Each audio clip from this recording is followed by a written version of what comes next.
What's up, summoners, and welcome back to another ProGuides Wild Rift video. Today, we're going to take a look at the 5 OP champions for the lower elo bracket. Make sure to lock those champions in if you want some easy wins. We'll start with Nasus. So why exactly is Nasus OP? Good question. Did you by the way know that he gains physical vamp from his passive, which means he'll indefinitely sustain in lane? In combination to that, did you also know that if he last hits with his first ability, he's getting more and more damage on each and every use of it? And now comes the deal breaker. Fury of the Sands, or basically his ultimate ability. Using it grants him health and resistances alike, and not only that, but it also decreases the cooldown of his first ability by 50%. So to put it blunt, he'll beat you up. Outside of that ability of beating you up, he also has quite a nice utility. His second ability is called Wither. With that, he can slow your movement speed and attack speed, and that from range, which means he'll just chase you down. And to make it even worse for you, if he tags you with the so-called Spirit Fire, your armor is reduced. And since his first ability deals physical damage, you're in for a very bad time very fast. So why exactly is this pick so good in the lower elo brackets? That's rather simple. He's rather easy to play, there's not much you have to pick up, and since players usually don't punish you as hard as high elo people would, you can get away and just scale for free. Complementary to his relatively easy to use kit comes the fact that he builds rather tanky items, which means even if you end up making a mistake, you won't just die for it. But if I'm really honest here, on level 5, given that you haven't made a major mistake earlier and your enemy laner is already fed, there's not really anyone that can fight you on your ultimate level. Because it turns out slowing the enemy, taking away armor, dealing damage per second, and having your most DPS spell and having your strongest spell's cooldown cut in half is quite broken. And if your enemy decides to leave the lane to wander off to a dragon fight, well, you can just take care of the tower. And nobody wants to deal with a fat Nasus. So how do we play this character? In the very early game, we are weak. We need to scale up a bit. On level 5, we are super strong and functional as a champion. Before that, we have to be more careful. On level 1, we have to respect the enemy champion. The same goes for level 2 and most of the time even for level 3. However, we can still punish the enemy for walking up too close with our first ability's extended range. With our first ability's additional damage. However, your primary focus will be on stacking up and staying as healthy as possible, which is kind of easy thanks to the Soul Eater passive. Taking all that into account, in the early game, you want to freeze the lane as much as possible close to your turret. You don't want to engage into many fights, you only want to punish the enemy for their mistakes. The moment you're at level 5, this changes. Don't forget that, because then you're an actual champion. So now it's time for a break and our question of the day. Are you regularly watching professional Wild Rift games? And if so, which league is your favorite? Leave your replies in the comments below. Next up is a champion who is super tanky as well. This time I'm talking about Rammus. So what makes this little fella actually OP? Number 1 is his insane movement speed, especially paired up with his passive ability. He gains up to 96 movement speed during his first ability, and 32 outside of it. How crazy is that? He's just rolling all over the map and he will kill you. But that's not all of it. If he casts his first ability, he's also gaining up to 115% increased movement speed over 6 seconds. So that much covers at least the part of getting to you, outside of his ultimate ability of course. And what happens if he gets to you? Well, of course, he's gonna taunt you and he's gonna use his second ability. And his second ability increases his armor and magic resist by like 100% and 50%. If you take into consideration that the guy also runs Aftershock, how do you kill him? Unironically speaking here, I've seen Lee Sins getting owned by Rammus in the early game, simply because they didn't respect his damage and tankiness. And if you think the previously mentioned mobility isn't enough already, well, then meet his ultimate ability, which allows him to hop into the air and slam down. And who would have guessed it, it also scales with movement speed. But what makes this guy so good for you? A lot of players, especially when they're new to the jungle, have trouble actually clearing their jungle. By picking this champion, you're not so reliant on full clearing your jungle efficiently, and you get super tanky, so making mistakes is no problem. However, the biggest selling point of this champion is his ability to chain gank lanes. He may continuously roll down your lane and get you killed. And because he's so tanky, there's little to not much you can do about it, unless you specifically know what to do in what situation. And one of those things would be having actual wards. But having proper vision is something that isn't really common. So especially in the lower brackets, it's very easy to abuse laners for their lack of vision and for their lack of respect for the jungle role. And therefore, Rammus is kind of broken in that regard. The following champion is also quite broken and super easy to play outside of one little detail. Meet Sona. But what makes Sona so easy to play in solo queue? For this you have to keep in mind that we are not in the high elo bracket, so people have a hard time punishing mistakes, simply for the fact that they might not know that a mistake even happened. So for Sona, for example.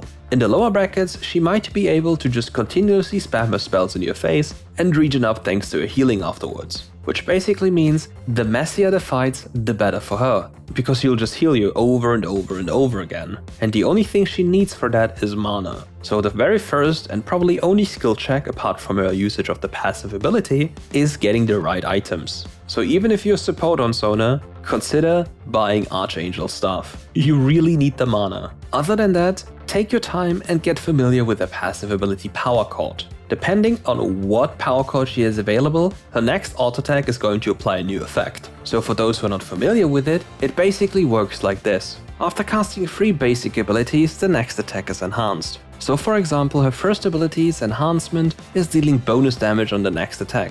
The second ability's enhancement is reducing the enemy's damage, so basically like an exhaust. The third ability's enhancement is a slow, so depending on the fight you're in, it might be very valuable to either give your teammates movement speed and slow the enemy, or maybe even reduce the damage the enemy is about to deal. Let's imagine a Diana who's jumping into you. Now, you want to reduce her damage because she's gonna do a lot of burst damage in that situation. If you do so, she'll turn absolutely irrelevant. And it's super easy to do.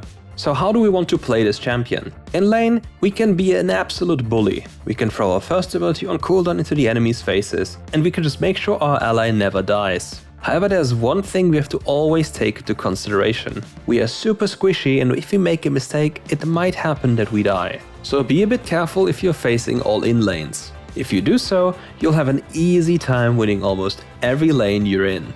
Next up comes a pick who has quite the versatility. He can be flexed in multiple roles, and he's quite mobile on the map. For this, I'm talking about Galio. This guy is quite scary if he gets into your face, but other than that, he's also quite the menace when it comes to peeling for his teammates. Like if there's one thing you shouldn't do, it's jumping straight up into a Galio. Because what do you think is going to happen? Well, he's gonna CC you, and then his team is going to kill you. But what makes Galio so strong? Number 1, his wave clear is immense. Depending on the matchup, he can just walk into the wave and use his first ability and passive ability to smack the wave, and then his third ability to get out of range. Then the wave is gone and he can go for a quick rotation. And regardless of what mid laner you are, if you get caught by a Galio combo, you're very likely to lose like 70% of your maximum HP, which means you have to go home. And if the Galio isn't just crushing lane, he's looking for anything on the map. Keep in mind, the moment this guy leaves your vision, it's very likely for him to ult somewhere. And by doing so, he's telling all the enemies around the target he's ulting to get away. Because if they don't, well, remember the part about the laning, that if he hits them with a combo they're about to die? Yeah, and this is going to happen then. And then you lose, and you wouldn't like that.